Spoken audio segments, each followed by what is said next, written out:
welcome back everybody to my channel. Welcome back one and all, and it's Richard Macintyre here. Thank you so much for tuning in once again. If you do enjoy my channel, don't forget to subscribe, and also don't forget to press the little bell which tells you when my next upload is going to be. So I'm going to talk to you about something slightly different this afternoon. This is not about the Decker Salon 73, which is doing really well in the main house, and you've actually had experience about that because I've actually showcased that a bit. I'm going to talk to you about my little friend Nipper. You remember I bought Nipper on eBay. He's the die-cast metal Nipper dog that HMV used in their promotional literature, and I've got a big plaque in my office in the house that I've shown you in the past. And so I'm going to take Mr. GoPro off his stand here a bit, and then we'll talk about Nipper. So hang on a second. Here we go. So this is Nipper. And what I've done is, because Nipper needs a bit of an upgrade and a repaint, I've actually taken the opportunity to rub him down with some fine sandpaper, and then give him a couple of coats of white, brilliant white emulsion. One coat, in fact, it's this here, look, all the way from, I think it's Home Base I got it. It's a satin one as well, so he doesn't mind being satin. Interesting enough, he came apart quite easily. I think he's actually, well, I know he is, he's actually officially a money box, because if you look very carefully, there's a slot here, a recess bit that when he fits on there. But what I was surprised about is that his ears also are separate. So these two little bits here, which I've painted in a sort of brown colour, and acrylic. I ran out of acrylic paints. I've ordered some more on good old Amazon, and so I painted both his ears in this brown ochre colour, I think it's called. Whoops, oopsie daisy, oh dear. And those are fixed on inside with these two little screws here. The other thing that has happened is that his eye, this eye is okay, though it's been stuck in. This one has come out. So, and then when I took it, it fell out. It then split in two, so I've had to stick it together with some what is it called, super glue. That's the word I'm looking for, super glue. But I think actually he looks much better than he did when he was in the house actually. And I've actually got the photograph. What I'll do is I'll put a picture of him next to my music box gramophone, the little small one I've got there upstairs. But I think it looks quite nice now. And he's going to be standing, I'm going to on the Decker Salon 73. He's going to be standing on the corner there because there is room on the wood plinth for that. But I'm also going to put some felt or something underneath, because he's quite rough. I don't want to scratch the lovely varnish that I've now done for that. I've still got the top to do. There's the top down there. I've still got a bit of that. It's got some scratches on that to do. And I've also got this hinge to clean up as well, so on that. So but I just thought I'd sort of share that with you. I noticed that they're both looking at Donald Trump there. I didn't realise that. Democrats assault on, oh okay, so we'll see really. Anyway, this is an old newspaper from 16th July last year, obviously when Mr. Trump was gaining momentum. So so there we go. That's another story. Something else just as in the news from me, Parish notices, is this here. This is I got this on eBay along with some other bits and pieces that are in here. But this is a Columbia tone arm. It's one of those ones that obviously went onto a portable machine. I've cleaned it up and given it some oil. And the reason for that is I've been looking for one of these for quite a while, because if you remember, we've got the Columbia Glafonia 118 over here, and the tone arm here on this machine actually is not the original. It was this machine was in a skip, and sadly in a skip, and though the main horn is still present inside in here, it had an electric arm on it, pickup on it, which I sold on eBay. And so I had to make this plinth for it because this doesn't fit. It's actually smaller than the original one would have been. So you can imagine that now I've actually got this one here. This will actually fit on there very nicely, and it will be, as you can see, it's much larger.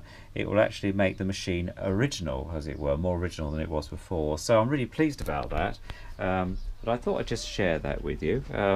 It articulates quite well here, and you can adjust how far back you want the tonar to stay with the sound box on the end. I haven't actually got a Columbia sound box, but I might have to source one. But all the rest of it's in quite good condition. It's actually come up quite well as well.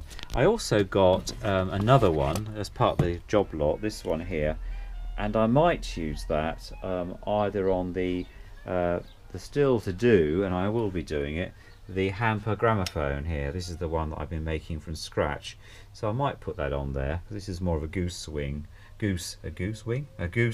neck tone on there, so I might change that over. But I just thought I'd share those things with you and let you know how things are progressing. In the background, I'm playing some of my famous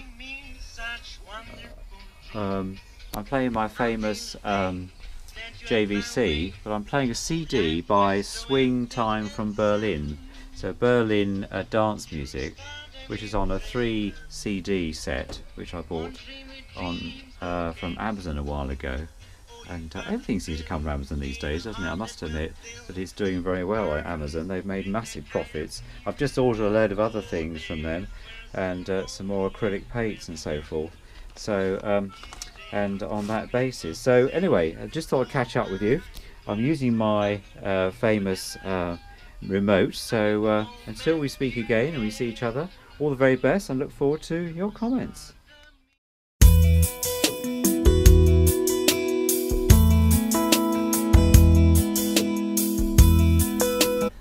Well, welcome back to my channel, everybody. This is Richard here, and this is a follow-on from the part 1 about the Nipper Dog, HMV Dog project. And you can see Nipper's looking really good now.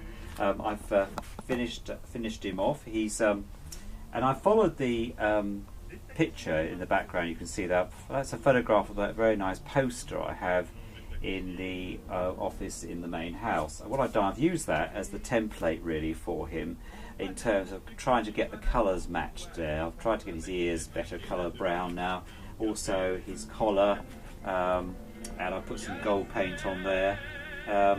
His head is slightly tilted to one side, so you get the perspective of one eye looking bigger than the other. Unfortunately, the second eye broke when I took it out, the glass split in half, so I had to stick it together with some super glue, and then of course after that I had to repaint in the black pupil, because you could still see where the super glue had gone a bit opaque there. So, but I hope that doesn't detract too much. I've painted in his little nose and his mouth, and also a bit of shading on his tummy there, and I put a very nice foam, a bit of old mouse mat on the base there, so he won't scratch the Decker Salon 73 when he goes into the main house there. But I thought he looked quite good, so that really finishes off that project. But I thought I'd just talk to you about something else. I was in my local paper shop, and I came across the Octane magazine, and I follow a chap called Harry's Garage, and Harry recently took a Rolls-Royce Silver Shadow. He paid about £4,000 for it, and I found this article was actually in the magazine. They paid £4,100 for this wonderful Silver Shadow, and 1973 model, and he took it all the way to Antarctica. It's a fascinating video. It's a couple of videos he's put on there, which I found really fascinating. And this just is the words really that goes mainly with the video. So a picture of Harry there.